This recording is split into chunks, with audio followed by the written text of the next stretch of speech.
These Bitcoin guys, I think they can get away with it, but there's a paper trail and the law is the law. When that red Interpol notice is issued, there are going to be no arguments in court. They're just going to have to come back. And it can take 2, 3 years, 4 years for us to get them back. We're going to get them back. There's no doubt about it. They've ruined lives. They've ruined families. People are selling their houses, their cars now. People are unemployed. It's just a joke what these little guys did. They actually have no morals whatsoever. Well, it's welcome to Sean Peirce. We've been following this whole Africrypt story from day one. By way of background, what is it that you do? I'm a private investigator. So we mandated by the investigators to check the so-called hack that they claim and that they lost investors' money.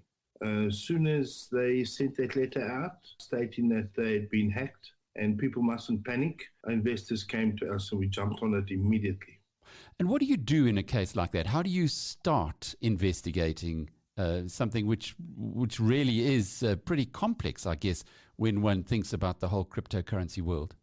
Yeah, it can be complicated. So what we did was we got cyber IT consultants in, and we went through the systems and that to prove or to see if they were actually in fact hacked or not.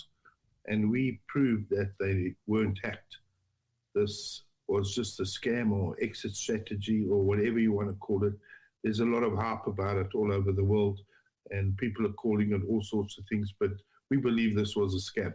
If you look at the scenarios and some of the information that's come forward, they got a Vanuatu passport residency. Why would you get residency in a different country if you knew you were going to be hacked? If you were hacked legitimately, surely you should stay in South Africa, sit with your investors and say, guys, hang on, there's the proof. Let us show you we were hacked. Let us try to resolve this. Or if half the money was hacked, let us trade out and get small money back on your returns instead of just disappearing, because that makes you look guilty.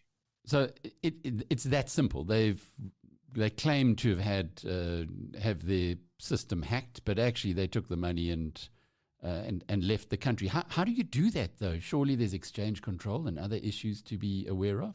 You know, so there's a lot of questions that have been asked as well as why wasn't SARS involved?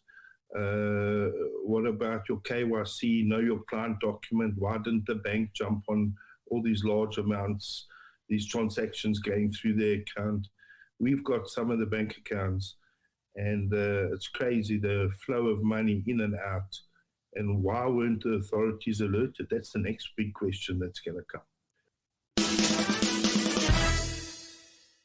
These Bitcoin guys, I think they can get away with it, but